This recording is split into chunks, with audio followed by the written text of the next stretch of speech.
سورہ ہود آیت نمبر 27۔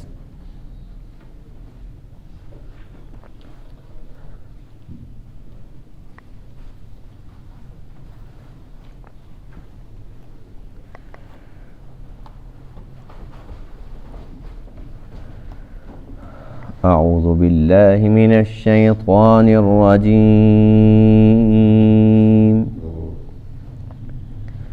بسم اللہ الرحمن الرحیم۔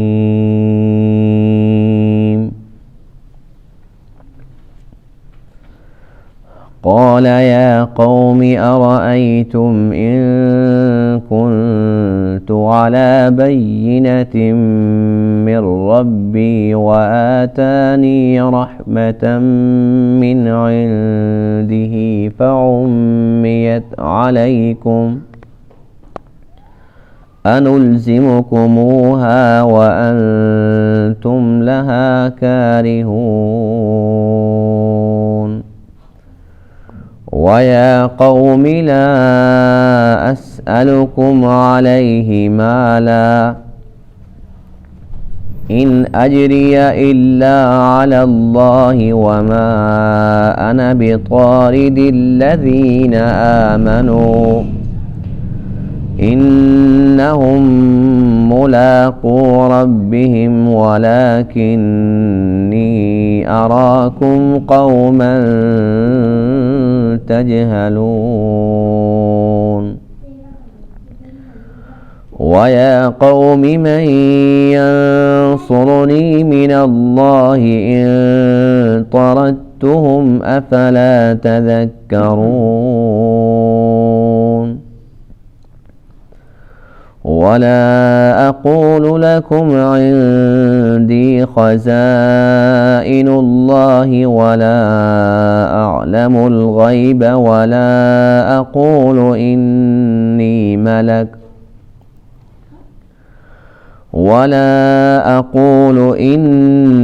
ملك ولا أقول للذين تزدري أعينكم لن يؤتيهم الله خيرا الله أعلم بما في أنفسهم إني إذا لمن الظالمين صدق اللہ العظیم۔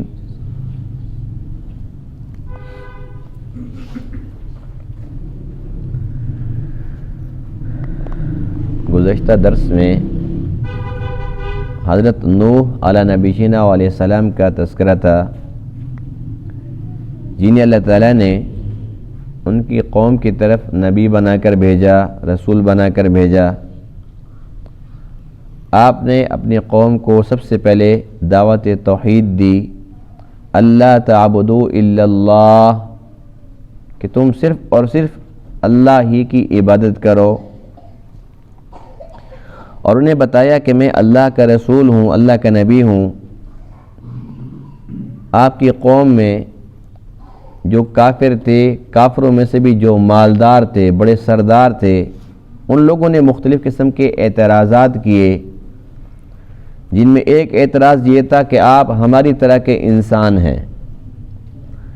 دوسرا اعتراض یہ تھا کہ آپ پر ایمان لانے والے، آپ کی اتباع کرنے والے وہ ایسے لوگ ہیں، ہم ارادلنا بادی الرأی، ہم میں سے جو گھٹیا لوگ ہیں، جن کی رائے کا کوئی احترام نہیں ہے، تو یہ گھٹیا قسم کے لوگ ہیں، ان کے ساتھ ہم بیٹھنا پسند نہیں کرتے۔ تیسرا یہ کہ آپ کے اندر ہمیں ایسی کوئی بھی چیز نظر نہیں آتی جس سے ہم سمجھ سکیں کہ آپ کو کوئی بھی فضیلت ہے ہمارے اوپر، ہم بھی آپ جیسے انسان ہیں۔ آپ کی قوم کے کافر سرداروں کے ان اعتراضات کا جواب آج کے درس میں ہے۔ اللہ کے حکم سے حضرت نوح علیہ نبینا علیہ السلام نے اپنی قوم کو بڑے احسن طریقے سے، بہت پیارے انداز سے سمجھایا کہ دیکھو میں اللہ کا نبی ہوں، اور اللہ تعالیٰ کی میرے اوپر خاص عنایت ہے، خاص رحمت ہے، اور اللہ کی رحمت ایسی چیز نہیں ہے جو کسی کو نظر آ رہی ہو. تمہارے اوپر تو مخفی ہے، لیکن میں تو جانتا ہوں کہ میرے پاس اللہ کی طرف سے جبرائیل امین علیہ السلام تشریف لاتے ہیں، وہ اللہ کے قاصد ہیں، میرے اوپر وحی اترتی ہے، اللہ کے پیغامات آتے ہیں. اللہ تعالیٰ کی میرے اوپر خاص رحمت ہے جو کہ تمہیں نظر نہیں آ رہی. اس لیے تمہارا اعتراض کہ بھی ہماری طرح کے انسان ہو، تمہیں تو نظر آتا ہے، اس لیے کہ اس معاملے کے اندر تم اندھے ہو. باقی یہ کہ اللہ تعالیٰ کی میرے اوپر تو رحمت ہے، لیکن وہ رحمت زبردستی تمہارے اوپر تو ہم مسلط نہیں کر سکتے، تمہیں تو چاہیے ہی نہیں. دوسرا آپ نے یہ ارشاد فرمایا کہ کیا جو کچھ بھی میں کہہ رہا ہوں اس کے اندر میں تم سے کوئی تنخواہ مانگ رہا ہوں؟ میں نے تم سے کوئی مطالبہ کیا ہے، کوئی ڈیمانڈ کی ہے کہ بھی مجھے اتنا پیسہ دو، اتنا مال چاہیے؟ میں تو کچھ بھی نہیں مانگتا ہوں. صرف اور صرف اللہ کی رضا کی خاطر میں تمہیں اللہ کا پیغام پہنچاتا ہوں، اللہ کے ساتھ جوڑنے کی کوشش کر رہا ہوں. اس کے اندر نفع اور بھلا تو تمہارا اپنا ہی ہے. اس کے بعد تیسرا اعتراض جو کہ بڑا خطرناک تھا وہ کیا تھا کہ یہ گھٹیا لوگ ہیں اور ان کے ساتھ ہم بیٹھنا پسند نہیں کرتے. اس پر نوح علیہ السلام نے ارشاد فرمایا کہ دیکھو جنہیں تم گھٹیا سمجھتے ہو اللہ کی نظر میں وہ گھٹیا نہیں ہے، اور اگر خدا نہ خواستہ ان لوگوں کو جنہیں تم حقیر خیال کرتے ہو، کمتر سمجھتے ہو، اگر میں نے ان کو بھگا دیا، اپنے سے دور کر دیا، اپنی محفل سے ان کو اٹھا دیا، تو ایسا نہ ہو کہ اللہ تعالیٰ میرے اوپر ناراض ہو جائے. باقی یہ ہے کہ میں نے کوئی لمبے چوڑے دعوے تو کیے نہیں ہیں جس پر تمہیں کوئی اعتراض ہو. میں اللہ کا نبی ہوں، اللہ کا رسول ہوں، اور تمہاری طرح کا انسان ہوں، کھاتا پیتا ہوں، میری بھی ضروریات ہے، میں بھی بازار جاتا ہوں. میں کوئی فرشتہ نہیں ہوں کہ مجھے بھوک نہ لگے، اور ایسا بھی نہیں ہے کہ میرے پاس کوئی سارے کے سارے خزانے اکٹھے ہو گئے ہیں، میں سب سے زیادہ مالدار بن جاؤں، ایسی بات بھی نہیں ہے. اور میں غیب بھی نہیں جانتا، اس لیے کہ غیب اللہ ہی بہتر جانتے. ہر ایک چیز کا علم اللہ کے پاس ہے، اللہ تعالیٰ عالم الغیب ہے. بس جو باتیں میں نے آپ سے کی ہیں میں نے وضاحت کر دی ہے. اس کے بعد اگر کسی کو میری بات سمجھ آ جائے تو وہ آ جائے، کلمہ پڑھ لے، مسلمان ہو جائے. اور کسی کو بات سمجھ نہیں آتی اور اس کی سوئی اٹکی ہوئی ہے کہ یہ گھٹیا لوگ ہیں، یہ کمتر حیثیت کے لوگ ہیں، ان کے ساتھ ہم کیسے بیٹھیں، تو آپ نے فرمایا کہ بس پھر تم اگر جہنم کا راستہ پسند کرتے ہو تو جاؤ جہنم میں، مجھے کوئی اعتراض نہیں ہے. میری ذمہ داری تھی اللہ کا پیغام تم تک پہنچانا، میں نے وہ نبھا دی. آگے تمہاری اپنی مرضی ہے، اگر تمہیں اللہ کی ضرورت ہے تو آ جاؤ، تمہیں ضرورت نہیں ہے تو پھر اللہ کو بھی تمہاری کچھ پرواہ نہیں ہوگی. قال نوح علیہ السلام نے فرمایا یا قومی، اے میری قوم، ارأیتم، تمہارا کیا خیال ہے، ان کنت علی بینۃ من ربی، اگر میں واضح دلیل پر ہوں اپنے رب کی جانب سے، وآتانی رحمۃ من عنده، اور اللہ نے مجھے رحمت عطا کی ہے اپنے پاس سے، فعمیت علیکم، جو کہ تم پر مخفی کر دی گئی ہے، انلزمکموہا، کیا ہم تمہارے اوپر وہ لازم کریں جو اللہ کی رحمت ہے، تمہارے اوپر زبردستی کریں، وانتم لہا کارہون، جبکہ تم اس کو ناپسند سمجھتے ہو. ویا قومی، اور اے میری قوم، لا اسألکم علیہ مالا، میں نہیں سوال کرتا تم سے اس پر کسی مال کا، ان اجری الا علی اللہ، بے شک میرا اجر تو میرے اللہ کے ذمے ہے. وما انا بطارد الذین آمنوا، اور میں نہیں ہوں دھکیلنے والا ان لوگوں کو جو ایمان لائے ہیں، میں انہیں کیوں بھگاؤں. انہم ملاقو ربہم، بے شک یہ تو اپنے رب سے ملاقات کرنے والے ہیں. ولکنی اراکم، اور لیکن بے شک میں تمہیں دیکھ رہا ہوں، قوماً، ایسی قوم، تجہلون، کہ تم جہالت کرتے ہو.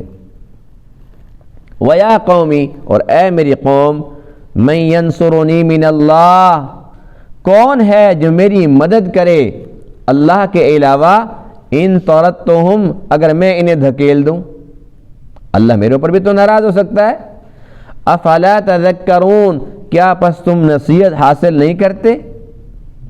ولا اقول لکم، اور میں نہیں کہتا تمہیں، عندی خزائن اللہ، کہ میرے پاس اللہ کے خزانے ہیں، ولا اعلم الغیب، اور نہ ہی میں غیب جانتا ہوں، ولا اقول، اور میں یہ بھی نہیں کہتا، انی ملک، کہ بے شک میں فرشتہ ہوں، ولا اقول، اور میں نہیں کہتا، للذین، ان لوگوں کے متعلق، تزدری اعینکم، کہ تمہاری آنکھیں انہیں حقیر سمجھتی ہیں، کمتر سمجھتی ہیں کہ یہ گھٹیا لوگ ہیں، میں نہیں کہتا لن یؤتیہم اللہ خیرا، کہ ہرگز اللہ تعالیٰ ان کو خیر نہیں دے گا۔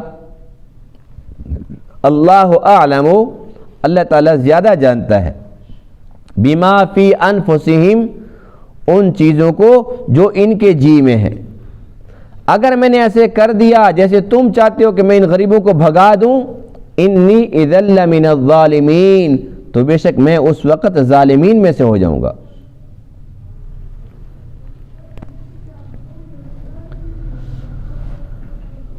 حضرت نوح علیہ السلام نے اپنی قوم کو جس پیارے انداز سے سمجھایا ہے،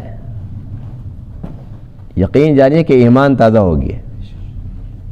کتنے پیارے طریقے سے سمجھایا اور ایک ایک اعتراض کا جواب دیا۔ جو حق پر ہوتا ہے وہ بات ایسے ہی کرتا ہے، دلیل سے کرتا ہے۔ جو حق پر نہیں ہوتا، جس کے پاس کوئی دلیل نہیں ہوتی، تو وہ جھگڑا کرتا ہے، وہ گالیاں دیتا ہے۔ نوح علیہ السلام اللہ کے سچے نبی ہیں، سچے رسول ہیں، اب حق پر تھے، آپ نے اس بات کا برا نہیں منایا، اور مجھے یوں کہا کہ الا بشرا مثلنا، یہ تو ہمارے جیسا انسان ہے، اور مجھے یوں کہہ دیا کہ یہ جو میرے اوپر ایمان لائے ہیں، ارادلنا بادی الرائے، یہ گھٹیا لوگ ہیں، تمہاری جرأت کیسے ہوئی، ہمت کیسے ایسی بات کرتے ہو؟ نہیں، کچھ بھی نہیں۔ جو اللہ کے نبی ہوتے ہیں نا، وہ اعلیٰ ظرف ہوتے ہیں، اور وہ بات بھی کرتے ہیں تو بڑے شائستہ انداز میں، بہت پیارے انداز سے سمجھاتے ہیں، اس لیے کہ ان کا مقصد جھگڑا نہیں ہوتا، مقصد لڑنا نہیں ہوتا، ذاتی غرض تو ہوتی نہیں ہے، اللہ کا پیغام پہنچاتے ہیں اور اللہ کی رضا حاصل کرنا چاہتے ہیں، اس لیے ہر ایک اعتراض کا جواب دیا اور بہت پیارے انداز سے۔ جھگڑے کی تو ضرورت ہی پیش نہیں آئی، نہ کوئی ایسی بات تھی جس سے کسی کی دل آزاری ہو۔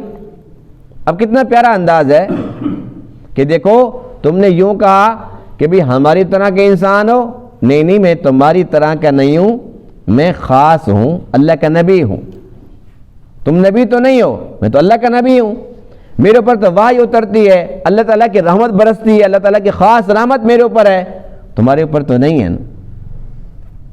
میں تمہیں نظر آتا ہوں کہ میں تمہاری طرح ہوں، تمہارے جیسا ضرور ہوں کہ کھاتا ہوں پیتا ہوں، بشری تقاضے تو ہیں، تمہارا خاندان قبیلہ ہے تو میرا بھی ہے، اس کا یہ مقصد ہرگز نہیں ہے کہ میں تمہاری حیثیت کا ہوں، تمہاری اور میری حیثیت میں بڑا فرق ہے۔ اور فرمایا کہ میں جو کچھ بھی تمہیں سمجھا رہا ہوں، اس پر کچھ بھی غرض نہیں ہے میرے اندر، کچھ چھپی ہوئی ہو یا اس کو میں ظاہر کروں، کبھی بھی ظاہر کروں، کچھ بھی نہیں ہے۔ وَيَا قَوْمِ لَا أَسْأَلُكُمْ عَلَيْهِ مَالًا، مجھے کچھ مال نہیں چاہیے، ان کے مال کی بھی نفی کر دی کہ مجھے مال چاہیے ہی نہیں، ان اجریہ الا علی اللہ، مجھے اجر چاہیے جو میرے اللہ نے دینا ہے، تم سے کچھ بھی نہیں چاہیے۔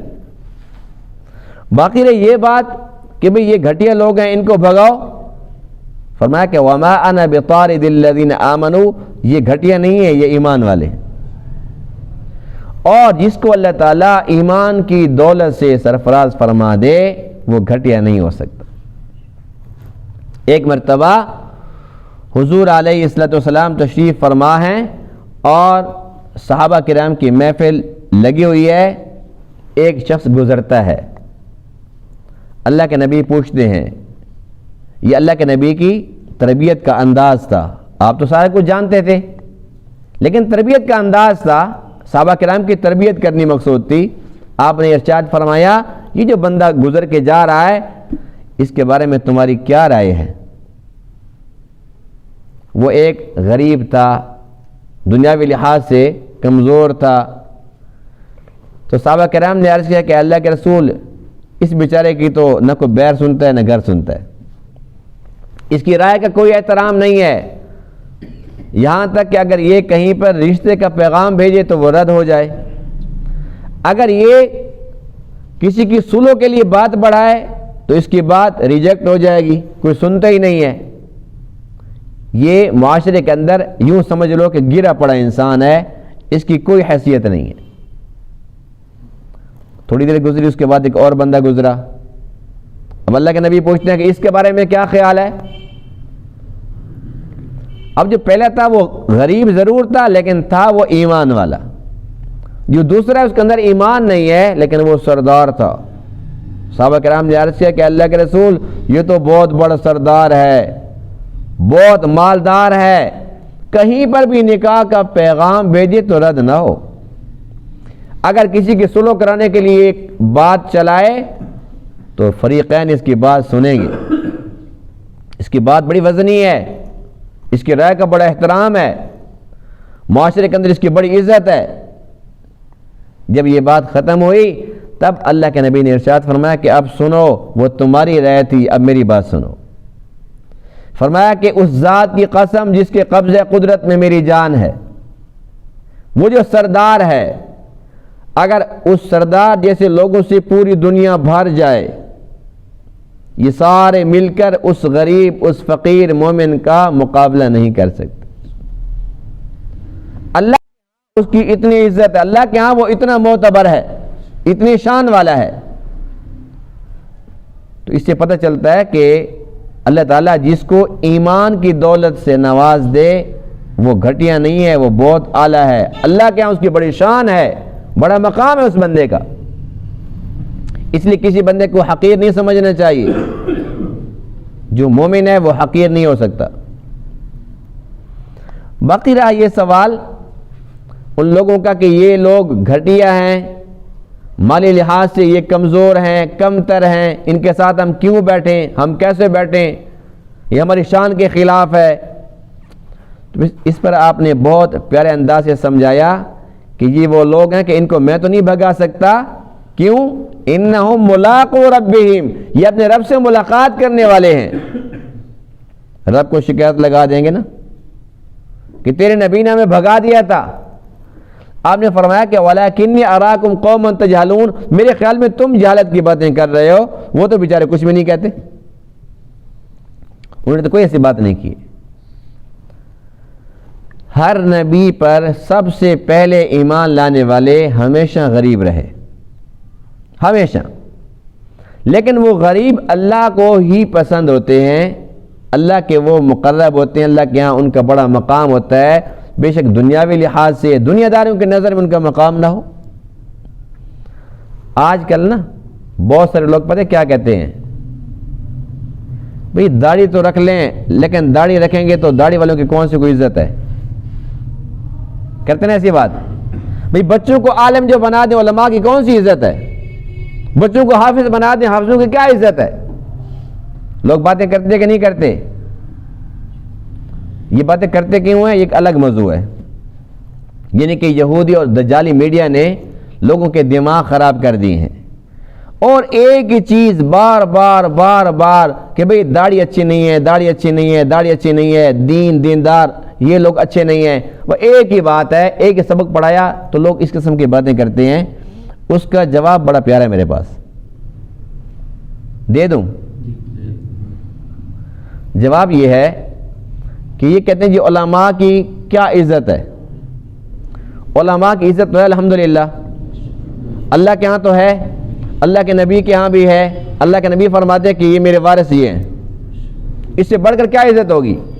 دونوں جانب کے سردار فرماتے ہیں کہ یہ میرے وارث ہیں، جس نے ان کی نہیں کی تو اس نے اللہ کے نبی کی عزت۔ دوسرا جواب جو اس سے بھی زیادہ زبردست ہے وہ یہ ہے کہ علماء کی عزت تو ہے لیکن کہاں پر ہے؟ علماء میں ہوگی نا، چوروں میں تو نہیں ہوگی۔ اب اگر کوئی بندہ کہتے پولیس والوں کی کیا عزت ہے، ظاہر ہے کہ جو چور ہے اس کے ہاں تو کوئی عزت نہیں ہے، اسے تو وہ پسند نہیں ہے۔ چوروں کے ہاں تو چوروں کی عزت ہوگی نا، جو شرابی ہے اس کی عزت شرابیوں کے اندر ہوگی، علماء میں تو نہیں ہوگی، اچھے لوگوں میں تو نہیں ہوگی۔ تو جو لوگ برے ہیں ان کے عزت نہیں ہے تو وہاں تو ضرورت ہی نہیں ہے، اچھے لوگ تو عزت کرتے ہیں الحمدللہ۔ تو اس لیے اس قسم کی باتیں جو یہودی اور دجالی میڈیا ہے، یہ اس کا کردار ہے، اس کی بڑی محنت ہے اور اس نے اس پر بڑا وقت لگایا ہے۔ مثال کے طور پر ہم خبریں سنتے ہیں، جیسے ٹی وی آن کرتے ہیں تو آج یہ فلاں بندے کی برسی ہے، پورا دن پروگرام نشر ہوتا ہے، یہ فلاں بندہ یہ ہمارا ہیرو تھا، اس نے اتنی بڑی خدمات اور پاکستان کا بڑا نام روشن کیا۔ کرتا کیا تھا؟ ڈھول بجاتا تھا۔ یعنی کہ قوم کو یہ سمجھایا جا رہا ہے کہ یہ عزت دار طبقہ ہے، ڈھول بجانے والا، جسے عام طور پر لوگ میراثی کہتے ہیں۔ ایک میراثی کو لے کر یہودی میڈیا اتنا اونچا لے کے جا رہا ہے، اتنا اونچا لے کے جا رہا ہے کہ ہماری نسل بھی سمجھتی ہے کہ بھائی اگر ہم بھی یہ کام کریں گے نا کنجروں والا تو اب ہماری بڑی عزت ہوگی۔ اسی طریقے سے کوئی بندہ اگر کرکٹ کھیلتا ہے، فٹ بال کھیلتا ہے، اس پر پورا دن پروگرام اس کے نشر ہوتے ہیں، تو یہ لوگوں کو سمجھایا جا رہا ہے، قوم کو بیوقوف بنایا جا رہا ہے کہ ہمارے ہیرو کون ہیں؟ جو کرکٹ کھیلتے ہیں، فٹ بال کھیلتے ہیں، جو ہاکی کھیلتے ہیں، یہ ہمارے ہیرو ہیں۔ اور اس کے مقابلے کے اندر ایک بندہ پوری زندگی اللہ کے دین کے اندر رہا اور اس نے پوری زندگی خانقاہ میں گزاری، بہت بڑا ولی تھا، بہت بڑا ولی تھا، وہ بہت بڑا محدث تھا، بہت بڑا فقیہ تھا، بہت بڑا علامہ تھا، اس کی بڑی خدمات ہیں اسلام کے لیے، اپنے ملک پاکستان کے لیے۔ لیکن جب وہ فوت ہو جاتا ہے، اس کا سالانہ تو کیا، اس کو یہ بھی نہیں بتاتے کہ وہ فوت ہو گیا، اس کی 5 سیکنڈ کی خبر بھی نہیں چلتی۔ سارا دن کس کی خبریں چلتی ہیں؟ کنجروں کی چلتی ہیں، فضول قسم کے لوگوں کی چلتی ہیں، جو لوگ وقت بھی ضائع کرتے ہیں، پیسہ بھی ضائع کرتے ہیں، اور انہیں یہ بھی نہیں پتا کہ مرنے کے بعد ہمارے ساتھ کیا ہونے والا ہے۔ نہ انہیں قل هو اللہ آتی ہے، نہ ان کو آیت الکرسی آتی ہے، نہ دعا قنوت آتی ہے، نہ نماز جنازہ آتا ہے، یعنی کہ بس وہ کہتے ہیں مسلمان ہیں۔ ایسے مسلمان جن کو کا پتہ نہیں ہے کہ اسلام کی تعلیمات کیا ہیں، لیکن یہ یہودی میڈیا ان کو ہیرو بنا کر پیش کرتا ہے، ہماری ذہن سازی کرتا ہے، ہماری نسل کو تباہ و برباد کرنے کی کوشش کرتا ہے، ان کو خراب کرتا ہے، ان کو ورغلاتا ہے۔ پھر بچے دیکھتے ہیں بڑے کو کیا بنو گے؟ میں بھی یہی ڈھول بجاؤں گا، میں بھی ایسے قوالیاں پڑھا کروں گا، میں بھی کرکٹ کھیلا کروں گا، میں بھی فٹ بال کھیلوں گا۔ تو یہ یہودی میڈیا کا کردار ہے۔ اس لیے اگر کوئی کہتا ہے کہ بھی ان کی عزت نہیں ہے، یہ لوگ گھٹیا ہیں، تو کہنے دو، کوئی بات نہیں ہے۔ اس لیے کہ جب ہم نے اللہ کی رضا کے لیے کام کرنا ہے، ہمیں لوگوں کی ملامت کی پرواہ کی ضرورت ہی نہیں ہے۔ کوئی عزت کرے یا نہ کرے، اللہ کے ہاں تو عزت ہے نا، اور اصل عزت تو وہی ہے۔ اللہ فرماتے ہیں وَلِلَّهِ الْعِزَّةُ وَلِرَسُولِهِ وَلِلْمُؤْمِنِينَ، عزت تو اللہ کے خزانے سے ملے گی، وَلِرَسُولِهِ اور رسول کے راستے سے، رسول کے ذریعے سے ملے گی، وَلِلْمُؤْمِنِينَ اور ایمان والوں کو ملے گی، وَلَكِنَّ الْمُنَافِقِينَ لَا يَعْلَمُونَ منافق یہ باتیں نہیں جانتے۔ اللہ کا قرآن کہہ رہا ہے کہ جو یہ باتیں نہیں مانتے، نہیں جانتے، وہ منافق لوگ ہیں۔ تو اس لیے قوم نوح کا یہ سوال کہ یہ گھٹیا لوگ ہیں، یہ کم حیثیت کے لوگ ہیں، ہم ان کے ساتھ بیٹھنا پسند نہیں کرتے، ان احمقوں کو یہ معلوم نہیں ہے کہ اگر دنیاوی لحاظ سے کسی کو مال کم دیتا ہے تو وہ بھی اللہ دیتا ہے، کسی کو زیادہ دیتا ہے تو وہ بھی اللہ دیتا ہے۔ یہ اللہ کی تقسیم ہے، اس میں انسان کچھ بھی نہیں کر سکتا۔ جس کا جو نصیب ہے اس کو وہ ملنا ہی ملنا ہے۔ جیسے ہمارے سانس صرف ہم لے سکتے ہیں، ہمارے سانس کو اور نہیں لے سکتا، اسی طریقے سے جو ہمارا رزق ہے وہ اللہ ہمیں ہی دے گا، کسی اور کو نہیں دے گا۔ اور کسی کا رزق ہم نہیں کھا سکتے، ہمارا کوئی بھی نہیں کھا سکتا۔ یہ تو اللہ تعالیٰ کی تقسیم ہے، کسی کو کم دیا، کسی کو زیادہ دیا، لیکن یہ بات ہرگز نہیں کہنی چاہیے اور نہ ہی سوچنی چاہیے ان مالداروں کو جو یہ سمجھتے ہیں کہ یہ غریب ہیں، یہ فقیر ہیں، یہ گھٹی ہیں، یہ کم تر ہیں. وہ یہ سمجھتے ہیں کہ شاید یہاں پر بھی سب کچھ ہمارے پاس ہے تو آخرت کے اندر بھی سارا کچھ ہمارے پاس ہوگا. ایسا کچھ نہیں ہے. جس اللہ نے ان کو مال زیادہ دیا وہ کم بھی کر سکتا ہے، جن کو کم دیا ان کو زیادہ بھی دے سکتا ہے یا نہیں دے سکتا. یہ تو ایک امتحان ہے. جس کو اللہ نے کم دیا ہے دنیا کے اندر وہ غریب ہے تو کیا آخرت کے اندر بھی غریب ہوگا؟ ہرگز نہیں. حدیث پاک میں ہے کہ دو بندے ایسے ہیں دونوں اکٹھے پیدا ہوئے، دونوں اکٹھے عاقل بالغ ہوئے، دونوں اکٹھے مرے، سب کی عبادت برابر ہے، نماز روزے سب کو برابر ہی موقع ملا، عمر جو برابر تھی، لیکن ایک امیر ہے ایک غریب ہے. اللہ کے نبی فرماتے ہیں کہ یہ غریب فقیر اپنے فقر کی وجہ سے اس امیر سے 500 سال پہلے جنت میں جائے گا. ظاہر جس کے پاس زیادہ اس نے حساب نہیں دینا کہاں سے کمایا تھا، کہاں خرچ کیا تھا، اس کا حق ادا کیا تھا کہ نہیں کیا تھا. وہ حساب دے رہا ہے جس کے پلے کچھ ہے ہی نہیں، یا اللہ میرے پاس اتنا تھا، یوں کھایا یوں ختم کر دیا، جان چھوٹی، جا جنت میں. اس لیے جو یہاں میں غریب نظر آ رہے ہیں ضروری نہیں کہ وہ آخرت کے اندر بھی غریب ہوں، ہو سکتا ہے کہ وہاں پر وہ بہت مالدار ہوں. اور جو یہاں پر امیر ہیں ضروری نہیں کہ وہاں پر بھی ان کو کوئی 21 توپوں کی اسلامی پیش کی جائے گی، ہو سکتا ہے کہ وہاں پر یہ غریب ہوں. اس لیے اللہ کی تقسیم ہے، کسی کو حقیر نہیں سمجھنا چاہیے. اور بالخصوص جو لوگ مالی لحاظ سے کمزور ہیں وہ خوش نصیب ہیں. یہی وجہ کہ اللہ کے نبی نے کیا ارشاد فرمایا تھا، دعا کی تھی اللہم احجنی مسکینہ، اے اللہ مجھے زندہ رکھ تو مسکینی کی حالت میں. یہ وہ نبی ہے جس کے لیے کائنات کو وجود عطا ہوا ہے، جو نبیوں کا نبی ہے، امام الانبیاء، فخر الرسل، خاتم النبیین. وہ نبی کیا دعا کرتا ہے، اللہم احجنی مسکینہ، اے اللہ مجھے زندہ رکھ تو مسکینی کی حالت میں، وَأَمِتْنِي مِسْكِينًا، مجھے موت دے تو مسکینی کی حالت میں، وَاحْشُرْنِي فِي زُمْرَةِ الْمَسَاكِينَ، اے اللہ میرا حشر بھی مساکین کے ساتھ کرنا. کتنا بڑا حوصلہ دیا ہمارے نبی نے ہمیں، کتنی بڑی تسلی کی بات کی ہے. گھبراتے کیوں ہو، میں تمہارے ساتھ ہوں. ایک مرتبہ حضور علیہ السلام مال تقسیم فرما رہے تھے، مال غنیمت تھا، اس کو دے رہے ہیں اس کو دے رہے ہیں. جب مال تقسیم ہو گیا تو انصار مدینہ کہنے لگے کہ فلاں کو زیادہ ملا، فلاں کو زیادہ ملا اور ہمیں اتنا نہیں ملا. اللہ کے نبی نے فرمایا کیا تم بھیڑ بکریاں پسند کرتے ہو یا مجھے پسند کرتے ہو؟ انصار مدینہ کہنے لگے کہ ہم آپ کو پسند کرتے ہیں، آپ کو ترجیح دیتے ہیں. فرمایا تم خوش نہیں ہو کہ وہ بھیڑ بکریاں لے گئے اور نبی تمہارے ساتھ ہے؟ کتنی پیاری تسلی ہے. وہ خوش ہو گئے، یا رسول اللہ ہم بہت خوش ہیں، بس اب ہمارا دل ٹھنڈا ہو گیا. تو اللہ کے نبی فرما رہے ہیں کہ مجھے یہ مسکنت اتنی پسند ہے، یہ فقیری مجھے اتنی پسند ہے، اگر آپ چاہتے اللہ اوت پہاڑ کو سونے کا کر دیتا، وادی بطحا کو سونے کا کر دیتا، ہر طرف سونے کے ڈھیر لگے پڑے ہوتے. لیکن آپ نے اس بات کو پسند کیا کہ ایک دن کھاؤں اور دوسرے دن کا نہ ہو پھر اوپر دیکھوں. اس کا مزہ ہی اپنا ہے. جن کے پاس زیادہ ہے پھر اوپر دیکھتے ہو، ان کو نظر ہی نہیں آتا، وہ دنیا کے ہو کے رہ گئے. تو جن لوگوں کو یہ لوگ گھٹیا سمجھ رہے تھے، نوح علیہ السلام نے فرمایا کہ میں ان کو دھکیلوں، اگر میں نے ایسا کام کر دیا من ینصرنی من اللہ، تو میری مدد کون کرے گا؟ اللہ مجھ سے ناراض ہو جائے گا. بس میں نے اپنی بات ختم کر دی ہے کہ میں اللہ کا نبی، اللہ کا رسول ہوں اور ان کو نہیں بگا سکتا، یہ میرے پاس رہیں گے. ان کے ہوتے ہوئے آنا ہے تو جی بسم اللہ، نہیں آنا تو جاؤ.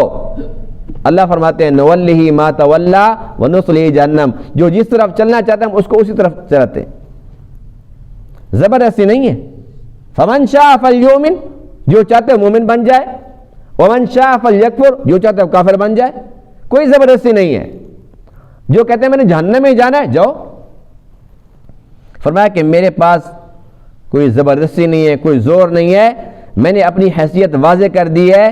ولا اقول لکم عندی خزائن اللہ، میں یہ بھی نہیں کہتا کہ میرے پاس اللہ کے خزانے ہیں، کہ میرے پاس اتنا کچھ ہے. نہیں، مالی لحاظ سے میرے پاس بے شک جو ہے تمہارے سامنے. ولا اعلم الغیب، میں غیب بھی نہیں جانتا. کل کو یہ کہو آنے والے وقت میں کیا ہوگا، فلاں کے ساتھ کیا ہونے والا ہے میں نہیں جانتا کچھ، پتہ نہیں کیا ہوگا۔ ولا اقول انی ملک، تم کہتے ہو ہماری طرح کے انسان ہے، بالکل انسان ہوں، فرشتہ نہیں ہوں کہ مجھے بھوک نہیں لگتی، بیوی بچے نہیں ہیں، میرے ساتھ پیڑ نہیں لگا ہوا، سب کچھ لگا ہوا ہے۔ لیکن جنہیں تم حقیر سمجھتے ہو، جنہیں تم فقیر سمجھتے ہو، ان کے بارے میں بھی یہ نہیں کہتا لن یؤتیہم اللہ خیرا، اللہ انہیں کو خیر نہیں دے گا۔ یہ اللہ کے مقرب ہیں، اللہ کے پیارے ہیں۔ آج صورتحال یہ ہے، حقیقت یہ ہے، ایک تلخ حقیقت ہے کہ ہم لوگ بازار میں چلتے ہیں نا، کہیں آنا جانا ہوتا ہے، ہم کسی کو سلام بھی کرتے ہیں تو دیکھتے ہیں کہ بندہ مالدار ہے یا غریب ہے، اور اگر ہمیں کوئی سلام کرتا ہے تو جواب دے تو پھر سوچتے ہیں کہ یہ سلام کس نے کیا تھا، یہ امیر ہے کہ غریب ہے۔ اللہ کی پناہ، کتنی بری حرکت ہے، قبیح حرکت ہے یا نہیں ہے؟ کوئی غریب سلام کرتا ہے اس کو کوئی جواب نہیں دیتا، وہ بیچارہ کہتے ہیں میں نے آپ کو سلام کیا، اچھا میں نے تو نہیں سنا۔ کوئی امیر گزرتا ہے، اس نے سلام ایک کو اشارہ کیا، 10 بندے آگے سے وعلیکم السلام وعلیکم السلام، اس نے تو فلاں کو سلام کیا، بھائی تمہیں تو دیکھا بھی نہیں۔ یعنی کہ مال کی محبت ہے، جو بندہ مالدار ہے اس کی حیثیت ہے ہماری نظروں میں، لیکن اللہ تعالیٰ کے یہاں یہ معیار نہیں چلتا۔ اللہ تعالیٰ کو یہ لوگ پسند ہیں، اللہ یہ چاہتے ہیں کہ ان کو میں آخرت میں زیادہ دوں۔ اللہ تعالیٰ کے یہ مقرب ہیں، اس لیے ہمیں چاہیے کہ ہم ایسے لوگوں سے زیادہ پیار کریں، کیونکہ یہ اللہ کے پیارے ہیں، ہم ان سے پیار کرتے ہیں، اللہ تعالیٰ ہم سے بھی پیار کرے گا۔ اگر خدا نہ خاصہ ہمارے اندر بھی وہ شیطان والی اکڑ آ گئی، جیسے قوم نوح کے اندر تھی اور ہر دور کے کافروں کے اندر رہی ہے، تو اللہ تعالیٰ نے ان کو جہنم کا ایندھن بنا دیا۔ اللہ بھی وہی ہے، اللہ کی طاقت بھی وہی ہے، اللہ کے فیصلے آج بھی وہی ہیں۔ جو بندہ بھی ایسی حرکت کرے گا، اللہ اس کو دنیا کے اندر بھی ذلیل کرے گا اور آخرت کے اندر بھی اس کو ذلیل کرے گا۔ اس لیے ہر وقت اللہ تعالیٰ سے ڈرتے رہنا چاہیے۔ ہم بڑے کمزور ہیں، خدا نہ خاصہ اگر ہم سے کوئی ایسی ویسی غلطی ہو گئی، ایسا نہ ہو اللہ تعالیٰ یہ ہمارے سجدے، یہ ٹوٹی پوٹی عبادت ہمارے منہ پر مارے، دفع ہو جاؤ، تم تو شیطان سے بڑے شیطان تھے۔ کیا بنے گا ہمارا؟ جتنا کتنا عاجزی، اللہ کے مخلوق کی ہمدردی، اللہ کے مخلوق کی خدمت، اللہ کے مخلوق سے پیار، اگر ہم اپنی زندگی کے اندر یہ چیزیں لانے کے اندر کامیاب ہو گئے تو انشاءاللہ دنیا کے اندر بھی مزے کے ساتھ جئیں گے، اور مرنے کے بعد تو پھر ہمیشہ ہمیشہ کے مزے ہوں گے۔ اللہ تعالیٰ تمام باتوں کو سمجھنے عمل کرنے کی توفیق عطا فرمائے۔ وآخر دعوانا الحمدللہ۔